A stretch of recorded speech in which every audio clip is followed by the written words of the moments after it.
Bismillahirrahmanirrahim. Assalamualaikum warahmatullahi wabarakatuh. Malam ini kita bahas tentang Wallace.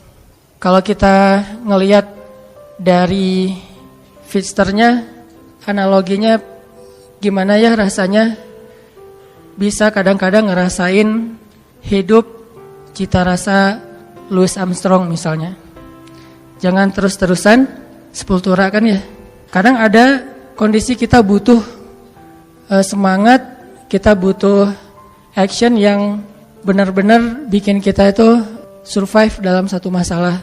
Tapi tidak selalu action dan semangat kita itu harus dalam keadaan rushing, dalam keadaan buru-buru, dalam keadaan panik.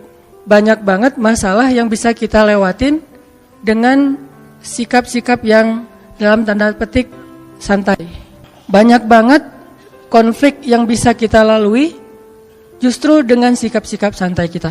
Kalau semua konflik kita lalui dengan sikap-sikap panik, dengan sikap-sikap berlebihan, maka kayaknya ada kalanya konflik yang kita dapetin itu efeknya lebih besar dan bertambah rumit dengan sikap kita sendiri. Bisa konflik dengan orang tua, konfliknya mungkin salah paham atau udah agak kurang nyambung nih antara kita dengan orang tua. Orang tua punya angle kita juga punya pola pikir kita sendiri. Gak nyambung, gak usah masalah yang rumit. Masalah milih jurusan aja kadang-kadang gak nyambung nih antara kita sama orang tua. Apalagi milih jodoh. Itu kan pasti paling berat kan ya. Susah banget ngelawan dua hal yang sama-sama sakral. Satu, perasaan cinta, kan sakral banget tuh. Kedua lagi, perasaan orang tua. Ini konflik yang luar biasa nih. Gimana ngehadapin yang kayak gini-gini tapi dengan sikap yang tidak menambah masalah. Kalaupun tidak mengurangi, minimal tidak menambah masalah.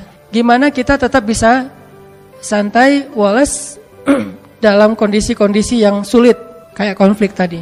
Atau juga mungkin bagi yang udah nikah, konflik sama pasangan. Memangnya selalu konflik itu bisa kita lalui ketika saling bersih tegang.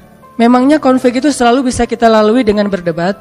Walaupun ada kalanya debat itu bisa memperbaiki keadaan, memperjelas situasi. Atau minimal klarifikasi terhadap hal-hal yang mungkin tidak diketahui. Tapi lebih banyaknya justru masalah-masalah pribadi dilalui itu bukan dengan berdebat, justru dengan diam. Bukan dengan berdebat, justru dengan mendoakan di dalam doa masing-masing. Bukan dengan debat, justru dengan muhasabah diri, dengan menenangkan diri. Sehingga Nabi kan mengajarkan kalau kita marah, berdiri suruh duduk. Bukan berdiri suruh lari kan ya, berdiri suruh duduk. Atau dalam keadaan marah disuruh berwudu. Ini tips-tips teknis yang nilainya sebetulnya sama aja. Berusaha untuk menenangkan diri dan melewati suatu masalah itu bukan dengan kepanikan, bukan dengan emosi yang membara. Bisa nggak kita ngelalui hal-hal yang kayak gini? Atau dengan teman yang sama-sama sedang bersaing ngecengin seseorang yang sangat istimewa. Bisa nggak fair play lah ya? Gimana caranya? Apalagi beda sekolah. Bisa nggak dengan sikap Wallace kita menghindari tawuran? Dengan sikap Wallace kita nggak ada lagi perang antar kampus atau antar sekolah. Ini semuanya diajarkan oleh Al-Quran, walaupun dengan contoh kasus yang berbeda-beda. Bahkan yang diangkat oleh Al-Quran, kasusnya lebih berat loh dari konflik atau masalah yang kita hadapi. Termasuk yang dicontohkan Nabi di dalam keluarga beliau. Saya sering banget ngisahin kisah keluarga Nabi di mana sikap Wallace Nabi itu justru nyelesain masalah sama istrinya. Kadang kita berpikir ketika ada konflik antara kita dengan seseorang, sikap tegas kita, sikap keras kita, sikap belak-belakan kita itu bisa mengklirkan masalah. Tapi seringkali ternyata justru memperunyam masalah. Gimana harusnya? Masa saya diam aja? Kadang diam itulah penyelesaiannya. Kadang ya, gak selalu. Tapi kita kadang malas menggunakan kartu ini nih, kartu diam, kartu muhasabah diri, dan kartu doa. Begitu ada masalah sama seseorang, kita diam, kita wudu, terus kita sholat, habis sholat kita doain dia. Sebutin namanya. Nanti coba rasain bedanya suasana hati kita tentang dia sebelum dan sesudah doa. before dan after. Mungkin selama ini karena kenapa kita agak susah untuk recovery, susah untuk bisa nyaman lagi dengan orang yang punya konflik sama kita, mungkin kita nggak pernah nyebutin nama dia di dalam doa kita. Hanya doa untuk diri sendiri doang nih. Ya Allah sabarkan saya, sabarkan saya. Coba ditambah, ya Allah sabarkan saya, ya Allah sayangi saudara saya Fulan bin Fulan. Mungkin dia nggak sengaja, maafin dia. Kalau dia benar, maafin saya. Sebutin namanya, lalu coba rasain bedanya perasaan kita tentang dia before dan after kita berdoa dengan nama itu. Kadang kartu ini bisa benar-benar menyelesaikan masalah kita secara amazing, secara ajaib yang kita nggak pernah mikir gitu bisa selesai. Dan Nabi mencontohkan buat kita gimana Wallace itu benar-benar bisa menyelesaikan masalah, terutama masalah-masalah yang hubungannya dengan pribadi. Beda lagi nanti kalau masalah negara, masalah agama kan setiap urusan itu ada sikapnya. Tapi kalau dalam masalah pribadi saya kira sikap Wallace ini paling dominan yang harus kita sering gunain. Contoh yang saya pernah cerita Wallace-nya Nabi kepada istri-istri beliau, salah satunya kepada Aisyah. Pas Aisyah cemburu. Ketika Aisyah lagi cemburu, marah-marah, terus minta diantarkan ke rumah Abu Bakar kan? Nabi cuma bilang ya udah saya antarin ya, malah mau dianterin. Aisyah juga mau bilang enggak, bingung gitu. Karena keluar rumah sendiri mungkin malam-malam agak susah, mending dianterin sama suami. Ya udah deh, dalam keadaan marah Aisyah pun berkomunikasi sama Nabi. Ya udah saya anterin ya. Ya udah enggak apa-apa, tapi marah gitu, dianterin.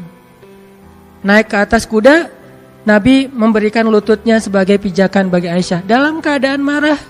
Apakah Nabi tidak marah? Mungkin Nabi juga marah, mungkin Nabi juga tersinggung dengan sikap Aisyah, tapi tetap bisa ngejaga emosinya dengan sangat Wallace. Nabi jongkok, terus meletakkan lututnya di depan Aisyah, tangannya diberikan. Coba gimana cewek teh digituin? Apa nggak kelepek-kelepek ya? Lagi mana nih Aisyah? Mau naik sendiri ke atas kuda susah.